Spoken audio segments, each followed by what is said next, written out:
नमस्कार. ओम नमो भगवते वासुदेवाय. ओम नमो भगवते वासुदेवाय. ଆଜି ଆମେ ପୁଣି ଥରେ ଶ୍ରୀମଦ୍ ଭଗବଦ୍ ଗୀତାରୁ ଏକ ମହତ୍ୱପୂର୍ଣ୍ଣ ଶ୍ଲୋକ ନେଇ ଆଲୋଚନା କରିବା ପାଇଁ ଏକାଠି ହୋଇଛେ. ହଁ, ଆଜି ଆମେ ଦ୍ୱିତୀୟ ଅଧ୍ୟାୟ ମାନେ ସାଂଖ୍ୟ ଯୋଗର 61ତମ ଶ୍ଲୋକ ଉପରେ କଥା ହେବା. ଏଇଟା ତ ସେଇ ସ୍ଥିତପ୍ରଜ୍ଞ ଲକ୍ଷଣ ପ୍ରସଙ୍ଗରେ ଆସୁଛି ନା, ଯାହା ଭଗବାନ କୁରୁକ୍ଷେତ୍ରରେ ଅର୍ଜୁନଙ୍କୁ କହୁଥିଲେ. ଏକଦମ ଠିକ୍. ଏ ଶ୍ଲୋକଟା ବହୁତ ଗୁରୁତ୍ୱପୂର୍ଣ୍ଣ କାରଣ ଏଥିରେ ସ୍ଥିର ବୁଦ୍ଧି ପାଇବା ପାଇଁ ଗୋଟେ ବଡ଼ ସୂତ୍ର ଦିଆଯାଇଛି ଇନ୍ଦ୍ରିୟ ସଂଯମ ବିଷୟରେ. ହଁ, ତେଣୁ ଆମର ଆଜିର ଏ ଆଲୋଚନାର ମୁଖ୍ୟ ଉଦ୍ଦେଶ୍ୟ ରହିବ ଏଇ ଶ୍ଲୋକର ଗଭୀରତାକୁ ବୁଝିବା. କେମିତି ଇନ୍ଦ୍ରିୟ ସଂଯମ ଦ୍ୱାରା ପ୍ରଜ୍ଞା ସ୍ଥିର ହୁଏ ସେ ବିଷୟରେ ଜାଣିବା. ଠିକ୍ କଥା. ତେଣୁ ଆମ ଶ୍ରୋତାମାନଙ୍କୁ ଅନୁରୋଧ, ଏହାକୁ ପୁରା ଶୁଣନ୍ତୁ ଶେଷ ପର୍ଯ୍ୟନ୍ତ.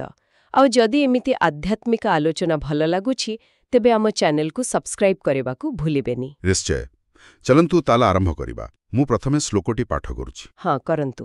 ଓମ୍ ତାନି ସର୍ବାଣି ସଂୟମ୍ୟ ଯୁକ୍ତ ଆସୀତ ମତ୍ପରଃ ವಶೇ ହି ಯಸ್ಯೇಂದ್ರಿಯಾಣಿ ତସ୍ୟ ପ୍ରଜ୍ଞା ପ୍ରତିଷ୍ଠିତା. 2.61. ଶ୍ଲୋକଟି ଶୁଣିବାକୁ ଯେତିକି ସରଳ ଲାଗୁଛି, ମନେ ହେଉଛି ଅର୍ଥ ବହୁତ ଗଭୀର. ଏହାର ମୂଳ ସନ୍ଦେଶଟା କ'ଣ? କେଉଁ ଦିଗକୁ ଏହା ଇଶାରା କରୁଛି? ହଁ, ଆପଣ ଠିକ୍ ଧରିଛନ୍ତି. ଏହାର ମୂଳ କଥା ହେଲା ସ୍ଥିର ବୁଦ୍ଧି ପାଇଁ ଦୁଇଟା ଜିନିଷ ଏକା ସାଙ୍ଗରେ ଦରକାର. ଗୋଟେ ହେଲା ଇନ୍ଦ୍ରିୟମାନଙ୍କୁ ସଂଯମରେ ରଖିବା, ଆଉ ଅନ୍ୟଟି ହେଲା ମନକୁ ଭଗବାନଙ୍କ ଠାନେ ଲଗାଇ ରଖିବା. ଆଚ୍ଛା, ମାନେ କେବଳ ଗୋଟିଏ ଯଥେଷ୍ଟ ନୁହେଁ? ନା, କାରଣ ଦେଖନ୍ତୁ, ଆମର 5ଟି ଜ୍ଞାନେନ୍ଦ୍ରିୟ ଆଖି, କାନ, ନାକ, ଜିଭ, ଚମ ଏଗୁଡ଼ାକ ସବୁବେଳେ ବାହାର ଜିନିଷ ଆଡ଼କୁ ଧାଉଁଛନ୍ତି. ସେଇଥିପାଇଁ ତ ମନ ଏତେ ଚଞ୍ଚଳ. ହଁ, ସେମାନଙ୍କର ସେ ବାହାରକୁ ଟାଣି ହେବା ଗୁଣଟା ହିଁ ମନକୁ ଶାନ୍ତ ରହିବାକୁ ଦିଏନି ବୋଧେ. ଏକଦମ. ସେଥିପାଇଁ ଭଗବାନ କହୁଛନ୍ତି, ଯିଏ ଏଇ ଇନ୍ଦ୍ରିୟମାନଙ୍କୁ ବଶରେ ରଖିପାରିବ, ତା ସହିତ ମୋଠାରେ ମନ ଲଗେଇବ, ତାର ବୁଦ୍ଧି ଯାଇ ସ୍ଥିର ହେବ. ଏମିତି କହିପାରିବା ଗୋଟେ ଫର୍ମୁଲା ଭଳି, ଇନ୍ଦ୍ରିୟ ନିୟନ୍ତ୍ରଣ ପ୍ଲସ୍ ଭାଗବତ ପରାୟଣତା ଇଜ୍ ଇକ୍ୱାଲ୍ ଟୁ ମନର ସ୍ଥିରତା ଇଜ୍ ଇକ୍ୱାଲ୍ ଟୁ ପ୍ରଜ୍ଞାର ପ୍ରତିଷ୍ଠା. ବାଃ, ବହୁତ ସ୍ପଷ୍ଟ ସୂତ୍ର. ତେବେ ଚାଲନ୍ତୁ ଶ୍ଲୋକର ଗୋଟି ଗୋଟି ପଦକୁ ଟିକେ ଭଲ ଭାବେ ବୁଝିବା. ପ୍ରଥମେ ଅଛି ତାନି ସର୍ବାଣୀ ସଂଯମ୍ୟ. ଏଠି ସଂଯମ୍ୟ କହିଲେ ପ୍ରକୃତରେ କ'ଣ ବୁଝାଉଛି? ଖାଲି ଚାପି ରଖିବା କି? ନା, ଏଇଟା ବହୁତ ଭଲ ପ୍ରଶ୍ନ. ଦେଖନ୍ତୁ, ତାନି ସର୍ବାଣୀ ମାନେ ସେଇ ସବୁ ଇନ୍ଦ୍ରିୟକୁ. କିନ୍ତୁ ସଂଯମ୍ୟର ଅର୍ଥ ଖାଲି ଦମନ କରିବା ନୁହେଁ. ଗୀତାରେ ସଂଯମର ଅର୍ଥ ବହୁତ ବ୍ୟାପକ. ଏହାର ପ୍ରକୃତ ମାନେ ହେଲା ଇନ୍ଦ୍ରିୟମାନଙ୍କର ଯେଉଁ ଶକ୍ତି ଅଛି ତାକୁ ଖରାପ ଦିଗକୁ ଯିବାକୁ ନ ଦେଇ ଗୋଟେ ଭଲ ଉଚ୍ଚ ଦିଗରେ ଲଗେଇବା. ଏକ ପ୍ରକାର ଶକ୍ତିର ଦିଗ ପରିବର୍ତ୍ତନ. ଓହୋ, ମାନେ ଇନ୍ଦ୍ରିୟର ଯେଉଁ ସ୍ୱାଭାବିକ କାମ ତାକୁ ବନ୍ଦ ନ କରି ତାର ଫୋକସ୍ ବଦଳେଇବା? ହଁ, ବିଲକୁଲ ସେୟା. ଯେମିତି ଆମ ଜିଭ ସ୍ୱାଦ ଖୋଜେ, ତାକୁ ପୁରା ବନ୍ଦ କରିହେବନି. କିନ୍ତୁ ଯଦି ଆମେ ତାକୁ କେବଳ ଭଗବାନଙ୍କ ପ୍ରସାଦ କିମ୍ବା ସାତ୍ବିକ ଖାଦ୍ୟରେ ଅଭ୍ୟସ୍ତ କରେଇବା, ତେବେ ସେଇଟା ହେଲା ସଂଯମ. ଧୀରେ ଧୀରେ ତାର ଅନ୍ୟ ଖରାପ ସ୍ୱାଦ ପ୍ରତି ଇଚ୍ଛା କମିଯିବ. ଇନ୍ଦ୍ରିୟର ଯେଉଁ ନ୍ୟାଚୁରାଲ ଏନର୍ଜି ଅଛି ତାକୁ ତଳକୁ ନ ନେଇ ଉପରକୁ ନେବା. ବୁଝିଲେ? ସେଇଟା ହେଲା ପ୍ରକୃତ ସଂଯମ. ବୁଝିଲେ, ଏଇଟା ବେଶ୍ ପ୍ରାକ୍ଟିକାଲ ଲାଗୁଛି. ତାପରେ ଅଛି ଯୁକ୍ତ ଆସୀଦ ମତ୍ପରଃ. ତେବେ ଖାଲି ଇନ୍ଦ୍ରିୟ ସଂୟମ କରିଦେଲେ କ'ଣ ହବନି? ଏଠି ମତ୍ପରହର ଏତେ ଗୁରୁତ୍ୱ କାହିଁକି? ହଁ, ଏଇଟା ହେଉଛି ପୁରା ଶ୍ଲୋକର ହାର୍ଟ କହିଲେ ଚଳେ. ଭଗବାନ କହୁଛନ୍ତି, ଇନ୍ଦ୍ରିୟ ସଂୟମ କରିବା ସାଙ୍ଗେ ସାଙ୍ଗେ ଯୁକ୍ତ ହୋଇ ରହିବାକୁ ପଡ଼ିବ ଆଉ ମତ୍ପର ହେବାକୁ ପଡ଼ିବ. ଯୁକ୍ତ ମାନେ ଯୋଗରେ ଯୁକ୍ତ, ମନ ସମାହିତ ଥିବା, ଆଉ ମତ୍ପର ମାନେ ମୋଠାରେ, ଭଗବାନଙ୍କଠାରେ ପରାୟଣ, ମୋତେ ହିଁ ସବୁଠୁ ବଡ଼ ଲକ୍ଷ୍ୟ ଭାବି ମୋ ପ୍ରତି ସମର୍ପିତ ହୋଇ ରହିବା. ଆଚ୍ଛା. କାରଣ ଆପଣ ଖାଲି ଇନ୍ଦ୍ରିୟକୁ ଜବରଦସ୍ତି ବନ୍ଦ କରିଦେଲେ ମନ ଭିତରେ କିନ୍ତୁ ସେଇ ବିଷୟଗୁଡ଼ିକର ଚିନ୍ତା ଚାଲିଥାଇପାରେ. ପୂର୍ବ ଶ୍ଲୋକରେ କହିଛନ୍ତି ନା, ରସବର୍ଜଂ ରସୋପ୍ୟସ୍ୟ ପରଂ ଦୃଷ୍ଟ୍ୱା ନିବର୍ତ୍ତତେ. ଓହୋ, ମାନେ ଉପରୁ ଉପରୁ ସଂୟମ କଲେ ବି ଭିତରେ ଇଚ୍ଛା ରହିଯାଇପାରେ. ତେଣୁ ମନକୁ ଗୋଟେ ପଜିଟିଭ୍ ଏଙ୍ଗେଜମେଣ୍ଟ ଦରକାର. ଏକଦମ.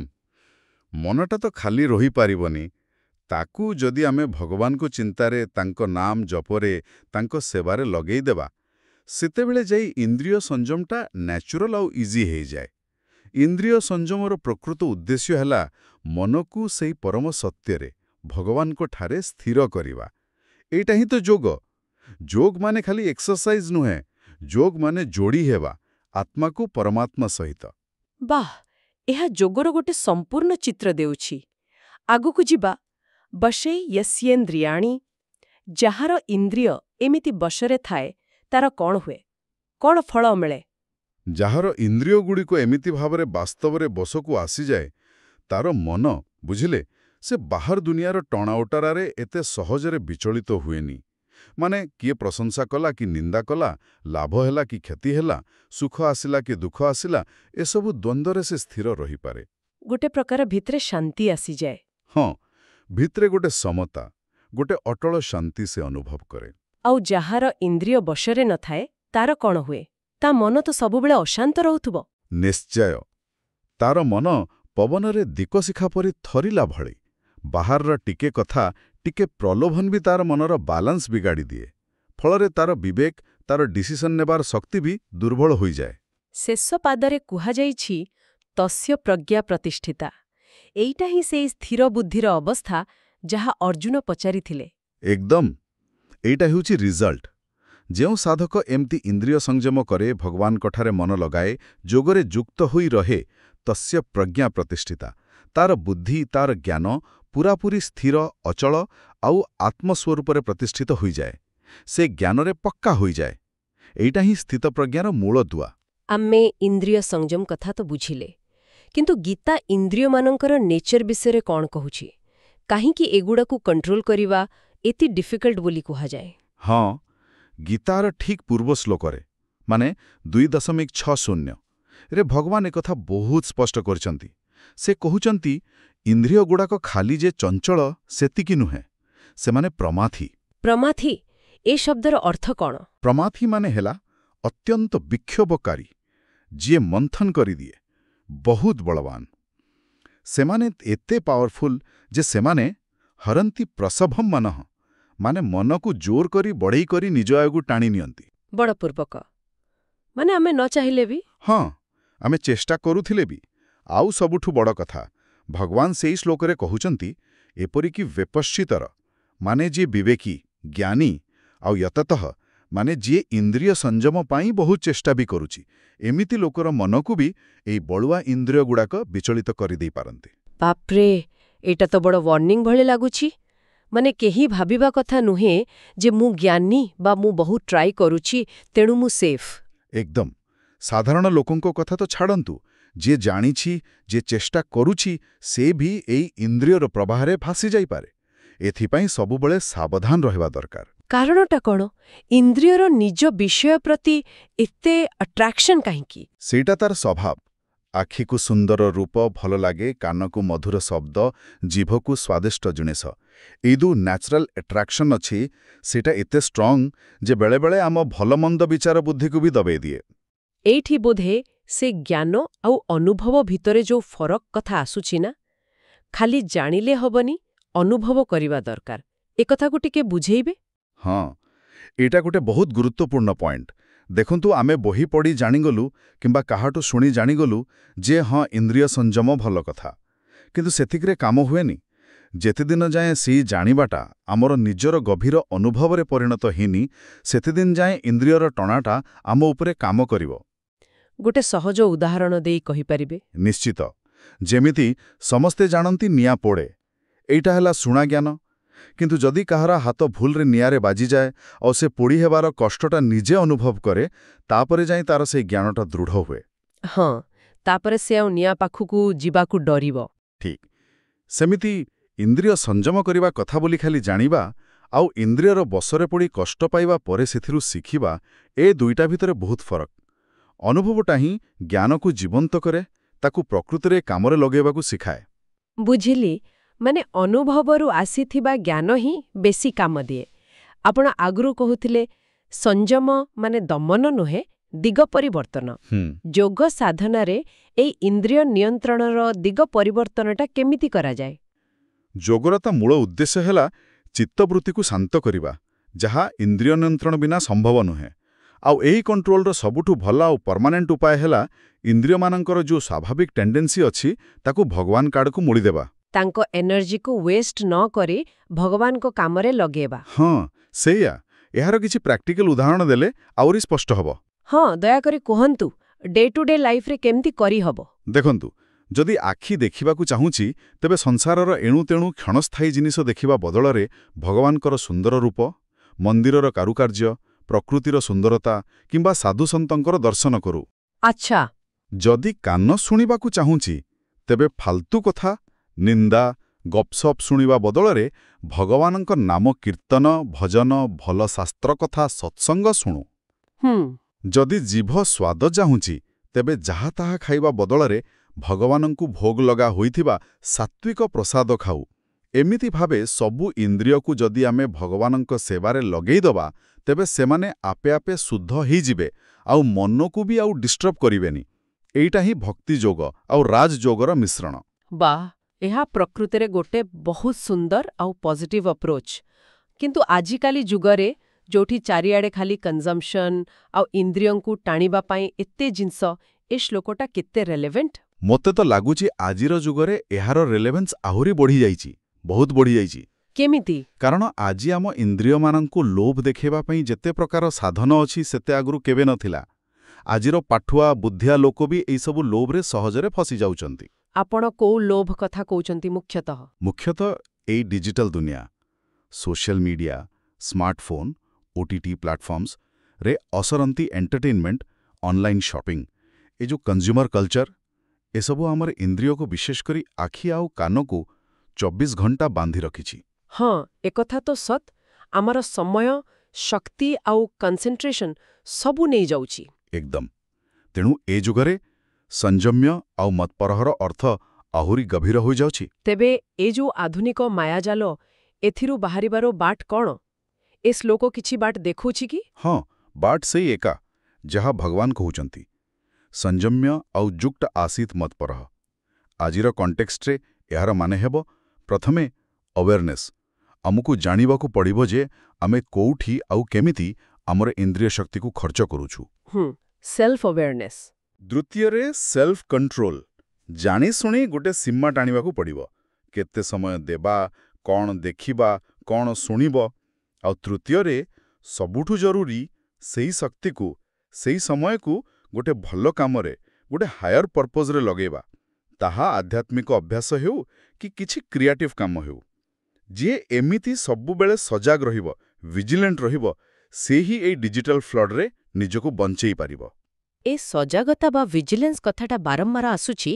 ଏଇଟା କ'ଣ ଖାଲି ଆମ ଭଳି ସାଧାରଣ ଲୋକଙ୍କ ପାଇଁ, ନା ଯୋଉମାନେ ସ୍ପିରିଚୁଆଲିଟି ବାଟରେ ଅଛନ୍ତି ସେମାନଙ୍କ ପାଇଁ ବି ଏତେ ଜରୁରୀ? ସାଧକମାନଙ୍କ ପାଇଁ ତ ଏଇଟା ଆହୁରି ବେଶୀ ଜରୁରୀ।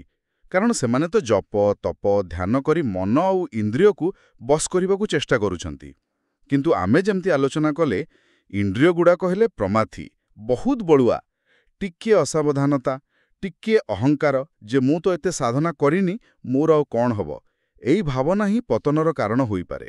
ମାନେ ଗୋଟିଏ ମୁହୂର୍ତ୍ତର ଭୁଲ ବର୍ଷ ବର୍ଷର ସାଧନାକୁ ନଷ୍ଟ କରିଦେଇପାରେ। ହଁ, କରିଦେଇପାରେ। ତେଣୁ ନିରନ୍ତର ସେଲ୍ଫ ଆୱାରନେସ୍, ସବୁବେଳେ ଜାଗି ରହିବା ଭଳି ସଜାଗ ରହିବା, ଏଇଟା ହିଁ ସାଧକର ସବୁଠୁ ବଡ଼ ସୁରକ୍ଷା କବଚ। ଏହାର କିଛି ପୁରାଣରୁ ଉଦାହରଣ ଅଛି କି ଯୋଉଠି ବଡ଼ ବଡ଼ ମୁନି ଋଷି ବି ଟିକେ ଅସାବଧାନ ହେଇ ଅସୁବିଧାରେ ପଡ଼ିଛନ୍ତି? ହଁ, ପୁରାଣରେ ତ ଏମିତି କାହାଣୀ ଭରି ରହିଛି। ଆପଣ ଦେଖନ୍ତୁ, ମହର୍ଷି ବିଶ୍ୱାମିତ୍ର କେତେ କଠୋର ତପସ୍ୟା କରୁଥିଲେ, କିନ୍ତୁ ମେନକାଙ୍କ ରୂପରେ ମୋହିତ ହୋଇ ତାଙ୍କର ତପଭଙ୍ଗ ହେଲା। ସେମିତି ମହର୍ଷି ପରାଶର, ସେ ବି ସତ୍ୟବତୀଙ୍କ ପ୍ରତି ଆକୃଷ୍ଟ ହୋଇ ନିଜ ସଂଯମ ହରାଇଥିଲେ।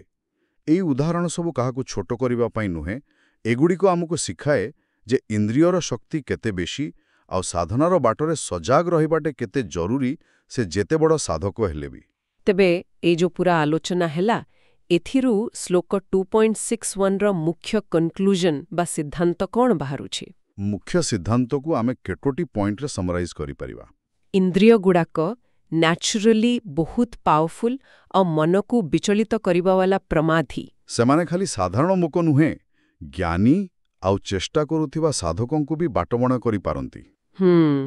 ତୃତୀୟ, ତେଣୁ ପ୍ରକୃତ ସଂଯମ ମାନେ ଖାଲି ଦବେଇବା ନୁହେଁ, ବରଂ ତାଙ୍କୁ ଭଗବାନଙ୍କ ଆଡ଼କୁ ମୁହାଇବା, ମାନେ ମତ୍ପରହ ହେବା।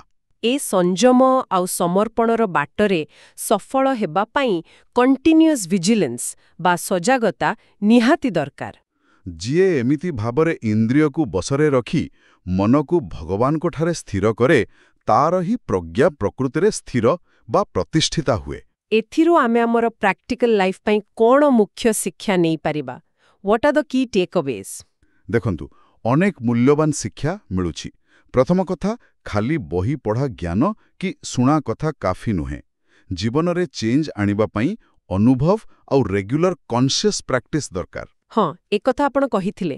ଦ୍ୱିତୀୟରେ, ଇନ୍ଦ୍ରିୟମାନଙ୍କ ସହିତ ଲଢ଼େଇ କରିବା ବଦଳରେ ତାଙ୍କ ଏନର୍ଜିକୁ ବୁଝି ତାକୁ ଗୋଟେ ରାଇଟ୍ ପଜିଟିଭ୍ ଡିରେକ୍ସନ୍ ଦେବା ଦରକାର। ସେଇଟା ଆମର ସ୍ପିରିଚୁଆଲ୍ ଗ୍ରୋଥର ବାଟ ହୋଇପାରେ। ତୃତୀୟରେ, କେବେ ବି କମ୍ପ୍ଲେସେଣ୍ଟ ହେବାନି, ମାନେ ଭାବିବାନି ଯେ ମୁଁ ସବୁ ଜାଣିଗଲି ବା କରିଦେଲି। ସବୁବେଳେ ସଜାଗ ରହିବାକୁ ପଡ଼ିବ, କାରଣ ମନ ଆଉ ଇନ୍ଦ୍ରିୟ କେତେବେଳେ ବି ପୁଣି ଖସିଯାଇ ପାରନ୍ତି। ଠିକ୍। ଆଉ ଚତୁର୍ଥରେ, ବାହାର ଦୁନିଆର ଯୋଉ ସୁଖ ଓ ଆଟ୍ରାକ୍ସନ୍, ସେଗୁଡ଼ା ସବୁ ଟେମ୍ପରେରୀ। ପ୍ରକୃତ ସ୍ଥାୟୀ ଶାନ୍ତି କେବଳ ଭିତରୁ ଆସେ, ଆତ୍ମଜ୍ଞାନରୁ ବା ଭଗବାନଙ୍କ ସହ ଯୋଡ଼ି ହେବାରୁ।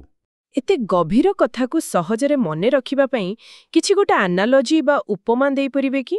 ହଁ, ଗୋଟେ ବହୁତ ପ୍ରସିଦ୍ଧ ଉପମା ଅଛି, ଯାହା କଠୋପନିଷଦରେ ବି ଅଛି ଆଉ ଏଇଠି ବି ପରଫେକ୍ଟଲି ଫିଟ୍ ହେଉଛି। ଆମ ଶରୀରକୁ ଗୋଟେ ରଥ ସହିତ ତୁଳନା କରାଯାଏ। ହଁ, ଶୁଣିଛି।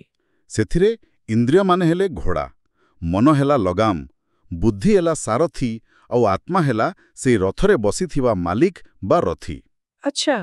ତେବେ ଏଇ ଶ୍ଲୋକର ପର୍ସପେକ୍ଟିଭରୁ ଦେଖିଲେ, ଯଦି ବୁଦ୍ଧିରୂପକ ସାରଥୀ ସଜାଗ ନ ରହିବ ଆଉ ମନରୂପକ ଲଗାମ ଦ୍ୱାରା ଇନ୍ଦ୍ରିୟ ରୂପକ ଦୁଷ୍ଟ ଘୋଡ଼ାମାନଙ୍କୁ କଣ୍ଟ୍ରୋଲ ନ କରିବ ଆଉ ସେମାନଙ୍କୁ ଠିକ୍ ବାଟରେ ମତ୍ପର ହୋଇ ନ ନେବ, ତେବେ ଆତ୍ମାରୂପକ ରଥୀ କେବେ ବି ନିଜ ଡେଷ୍ଟିନେସନରେ ପହଞ୍ଚି ପାରିବନି। ସେଇ ସାରଥୀର ସଜାଗତା ହିଁ ସବୁକିଛି। ବାଃ, ବହୁତ ସୁନ୍ଦର ଆଉ ପାୱାରଫୁଲ୍ ଆନାଲୋଜି। ଏଇଟା ନିଶ୍ଚୟ ମନେ ରହିବ। ତେବେ ଆଜିର ଏ ଯୋଉ ବିସ୍ତୃତ ଆଲୋଚନା ହେଲା, ତାର ମେନ୍ ପଏଣ୍ଟସକୁ ଯଦି ଆମେ ଶେଷରେ ଆଉଥରେ କହିବା। ନିଶ୍ଚୟ। ଆଜି ଆମେ ଗୀତାର 2.61 ଶ୍ଲୋକରୁ ବୁଝିଲେ ଯେ ସ୍ଥିର ପ୍ରଜ୍ଞା ପାଇଁ ତିନିଟା ମୁଖ୍ୟ ଜିନିଷ ଦରକାର। ଇନ୍ଦ୍ରିୟମାନଙ୍କୁ ଖାଲି ଦମନ ନୁହେଁ, ବରଂ ସଂଯମିତ କରି ଠିକ୍ ଦିଗରେ, ମାନେ ଭଗବାନଙ୍କ ଆଡ଼କୁ ନିୟୋଜିତ କରିବା। ଖାଲି ଇନ୍ଦ୍ରିୟ ନିୟନ୍ତ୍ରଣ ଯଥେଷ୍ଟ ନୁହେଁ, ମନକୁ ପୂରାପୂରି ଭଗବାନଙ୍କଠାରେ ସମର୍ପଣ କରିବା, ମତ୍ପରଃ। ଏ ପୁରା ପ୍ରୋସେସରେ ସବୁବେଳେ ସଜାଗ ରହିବା, କାରଣ ଇନ୍ଦ୍ରିୟମାନେ ବହୁତ ବଳବାନ। ଏଇ ତିନିଟାର କମ୍ବିନେସନ୍ ହିଁ ପ୍ରଜ୍ଞାକୁ ସ୍ଥିର କରେ। ଏକଦମ ସ୍ପଷ୍ଟ। ଆପଣ ଯୋଉ ଆଧୁନିକ ଯୁଗ ଆଉ ସଜାଗତା କଥା କହିଲେ, ସେଇଟା ଆମ ଶ୍ରୋତାମାନଙ୍କ ପାଇଁ ଗୋଟେ ଭାବିବା ବୋଲି ପ୍ରଶ୍ନ ଛାଡ଼ି ଦେଉଛି। ହଁ, ନିଶ୍ଚୟ। ପ୍ରଶ୍ନଟି ହେଉଛି, ଆଜିର ଏଇ ଡିଜିଟାଲ ଯୁଗରେ ଯୋଉଠି ଇନଫର୍ମେସନ୍ ଆଉ ଡିଷ୍ଟ୍ରାକ୍ସନର ବନ୍ୟା ଆସୁଛି, ଯୋଉଠି ପ୍ରତି ମୁହୂର୍ତ୍ତରେ ଆମ ଇନ୍ଦ୍ରିୟମାନଙ୍କୁ ଟାଣିବା ପାଇଁ କିଛି ନା କିଛି ଅଛି, ଏମିତି ଗୋଟେ ପରିସ୍ଥିତିରେ ଆମେ ଏଇ ସଜାଗତାକୁ ପ୍ରକୃତରେ ଆମ ଡେଲି ଲାଇଫରେ କେମିତି ପ୍ରାକ୍ଟିସ୍ କରିପାରିବା? କେମିତି ଆମେ କନସିୟସଲି ଆମ ଇନ୍ଦ୍ରିୟମାନଙ୍କୁ ଠିକ୍ ଦିଗ ଦେଇପାରିବା? ଏଇଟା ବୋଧେ ଆମ ସମସ୍ତଙ୍କ ପାଇଁ ଏବେ ଗୋଟେ ବଡ଼ ଚ୍ୟାଲେଞ୍ଜ ଆଉ ଏକ୍ସପ୍ଲୋରେସନର ବିଷୟ। ନିଶ୍ଚିତ ଭାବରେ। ଆଉ ଏହାର ଉତ୍ତର କୋଉ ରେଡିମେଡ୍ ଫର୍ମୁଲାରେ ନାହିଁ। ଏଇଟା ପ୍ରତ୍ୟେକଙ୍କୁ ନିଜର ସଚେତନ ଚେଷ୍ଟା, ଅଭ୍ୟାସ ଆଉ ଅନୁଭବ ଭିତରେ ଦେଇ ଖୋଜିବାକୁ ପଡ଼ିବ। ଆଶା କରୁଛୁ ଆଜିର ଏ ଆଲୋଚନା ଆମ ଶ୍ରୋତାମାନଙ୍କୁ ଏ ଦିଗରେ ଭାବିବା ପାଇଁ ଆଉ ନିଜ ଜୀବନରେ ଗୀତାର ଏହି ମହାନ ଶିକ୍ଷାକୁ ପ୍ରୟୋଗ କରିବା ପାଇଁ କିଛିଟା ହେଲେ ବି ପ୍ରେରଣା ଦେଇଥିବ। ଯଦି ଆପଣମାନଙ୍କୁ ଆମର ଏହି ପ୍ରୟାସ ଭଲ ଲାଗିଲା, ତେବେ ଏହାକୁ ଗୋଟେ ଲାଇକ୍ ଦିଅନ୍ତୁ ଆଉ ନିଜ ବନ୍ଧୁ ପରିଜନଙ୍କ ସହିତ ସେୟାର କରନ୍ତୁ, ଯାହାଫଳରେ ଭଗବାନ ଶ୍ରୀକୃଷ୍ଣଙ୍କର ଏ ଅମୃତବାଣୀ ଆହୁରି ଅଧିକ ଲୋକଙ୍କ ପାଖରେ ପହଞ୍ଚି ପାରିବ। ହଁ, ଆଉ ଆପଣଙ୍କର ନିଜର ଅନୁଭୂତି ବା ବିଚାର କ'ଣ, ତାହା ଆମକୁ ଜଣେଇବା ପାଇଁ ଏବଂ ଭଗବାନଙ୍କ ପ୍ରତି ନିଜର ଶ୍ରଦ୍ଧା ଜଣେଇବା ପାଇଁ କମେଣ୍ଟ ବକ୍ସରେ ଓମ୍ ନମୋ ଭଗବତେ ବାସୁଦେବାୟ କିମ୍ବା ଆପଣଙ୍କ ପ୍ରିୟ ଜୟ ଜଗନ୍ନାଥ ଲେଖିବାକୁ ଅନୁରୋଧ। ଆଗକୁ ଗୀତାର ପରବର୍ତ୍ତୀ ଶ୍ଲୋକ ଏବଂ ଏମିତି ଆହୁରି ଅନେକ ଆଧ୍ୟାତ୍ମିକ ବିଷୟ ଉପରେ ଆଲୋଚନା ଶୁଣିବା ପାଇଁ ଆମ ସହିତ ଯୋଡ଼ି ହୋଇ ରୁହନ୍ତୁ। ଆଜି ପାଇଁ ତାହେଲେ ଏତିକି। ଓମ୍ ନମୋ ଭଗବତେ ବାସୁଦେବାୟ। ଓମ୍ ନମୋ ଭଗବତେ ବାସୁଦେବାୟ। ଆପଣ ଶୁଣୁଛନ୍ତି ରେଡିଓ ତୋଷାଳୀ, ଆମ ମାଟିର ସ୍ୱର।